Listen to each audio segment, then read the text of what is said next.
জয়গুরু। পরম প্রেমময় পরম দয়ালের চরণে শত সহস্র কোটি আভূমি প্রণাম জানাই।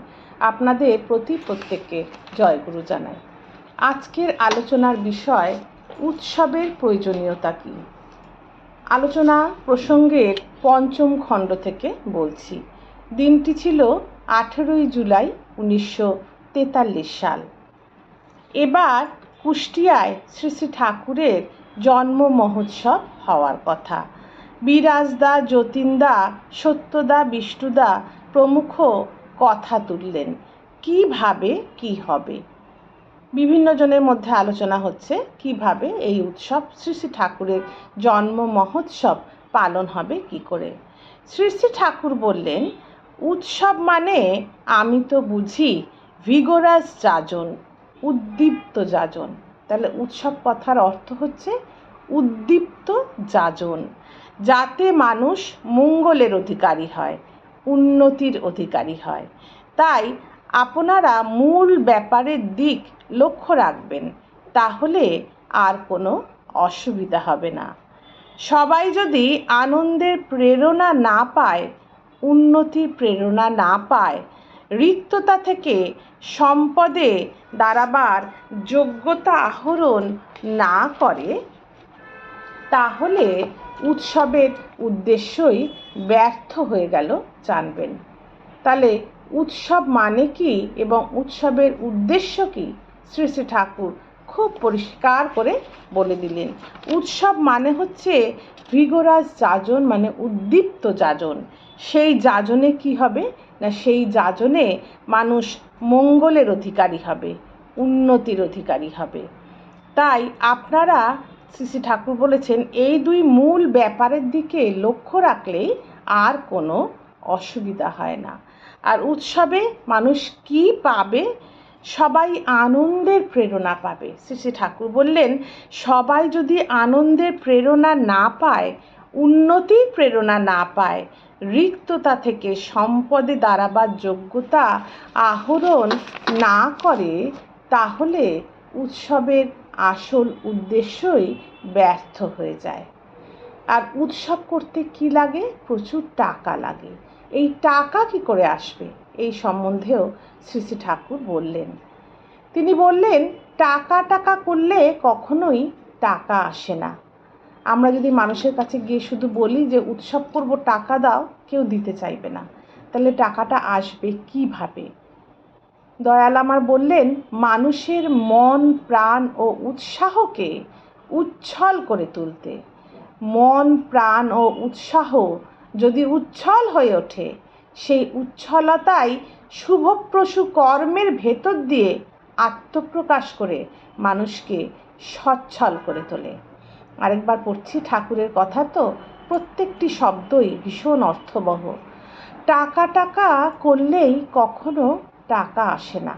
টাকা আসে মানুষের মন, প্রাণ ও উৎসাহকে উচ্ছল করে তুললে। মন, প্রাণ ও উৎসাহ যদি উচ্ছল হয়ে ওঠে, সেই উচ্ছলতাই শুভপ্রসূ কর্মের ভেতর দিয়ে আত্মপ্রকাশ করে মানুষকে সচ্ছল করে তোলে। ওই উচ্ছল সম্বেগই আবার দেবার প্রবৃত্তিকে উস্কে দেয়। অমূন্তরভাবে অবদান আহরণে দাতা গ্রহীতা উভয়েরই উপকার হয়। নিজের অন্তর দৈন্যক্লিষ্ট থাকলে, আমাদের অন্তর যদি দৈন্যক্লিষ্ট থাকে, আমরা যদি সবসময় ভাবি যে আমার নাই, আমার অভাব, এরকম দীনতার মধ্যে থাকলে আমাদের মন যদি দৈন্যক্লিষ্ট থাকে, তাহলে অন্যের ভেতর একটা প্রাণোচ্ছল ভাবের উদ্বোধন আমরা কিভাবে করব। তাহলে শ্রী শ্রী ঠাকুর খুব ভালো করে ব্যক্ত করলেন উৎসব কথার অর্থ কী, উৎসব করে মানুষে কি পায়, এবং উৎসব করতে যে প্রচুর টাকা লাগে, সেই টাকা কিভাবে আসে। এবার টাকা আসবে কি করে? যার অর্থ আছে সে অর্থ দিতে পারবে, তার মনে আনন্দের সৃষ্টি হবে, শুভপ্রসূ কর্মের ভেতর দিয়ে সে উচ্ছল হয়ে উঠবে, তার দেওয়ার প্রবৃত্তি উস্কে উঠবে এবং সে তার অর্থ নিবেদন করতে পারবে। বিরাজদা প্রশ্ন করলেন, যে অভাবে পীড়িত, যার কাছে অর্থ নেই, সে দেবে কি করে? শ্রী শ্রী ঠাকুর বললেন, আপনি পাওয়ার ধান্দায় অভিভূত থাকবেন কেন? আপনার ধান্দাই তো থাকবে মানুষকে উচ্ছল করে তোলা। আপনি যদি অভাব বোধে পীড়িত না হন, আপনি যদি ভাবে ভরপুর থাকেন, আপনার নেশাই হবে মানুষকে ভরপুর করে তোলা। এই যে মানুষকে ভরণে পূরণে উচ্ছল করে তুলবার আগ্রহ, মানুষকে ভাবোদ্দীপ্ত করে তুলবার দক্ষতা, তাই অন্যের অভাববোধকে হটিয়ে দিয়ে তার ভেতর জাগিয়ে তুলবে কর্মময় ভাববোধনা। কি সুন্দর কথা!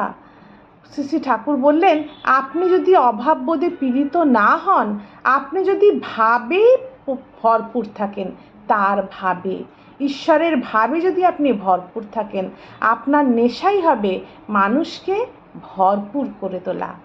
এই যে মানুষকে ভরণে পূরণে উচ্ছল করে তোলবার আগ্রহ, মানুষকে ভাবোদ্দীপ্ত করে তুলবার দক্ষতা, তাই অন্যের অভাববোধকে হটিয়ে দিয়ে তার ভেতর জাগিয়ে তুলবে কর্মময় ভাববোধনা। সেটাকে মানুষ একটা বাস্তব প্রাপ্তি বলে বোধ করে। আপনার তো কোনো প্রত্যাশা নেই তার কাছ থেকে। আপনার প্রত্যাশা হলো তাকে প্রকৃত লাভবান করে তোলা। সে যদি লাভবান হয়, সেই তো আপনার মস্ত লাভ। প্রীতির সঙ্গে যদি কিছু দেয়, সেটা আপনার উপরি পাওনা। ভাবের ভাবি যে, অনুরাগী যে, অভাব তাকে কমই কাবু করতে পারে। যে ভাবের ভাবি, যে তাকে নিয়ে সর্বদা ভাবে, তার ভাবেই যার মন পরিপূর্ণ, অভাববোধ তাকে কম ক্ষতিগ্রস্ত করে, তাকে কমই পীড়িত করে অভাববোধ। কেননা তার মনটা তো স্বয়ং ঈশ্বরকে নিয়ে ব্যস্ত।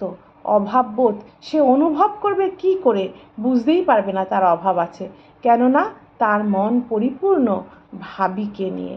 তাই ভাবের ভাবি যে, অনুরাগী যে, অভাব তাকে কমই কাবু করতে পারে, কারণ অভাববোধ তার মনকে কমই আক্রমণ করে।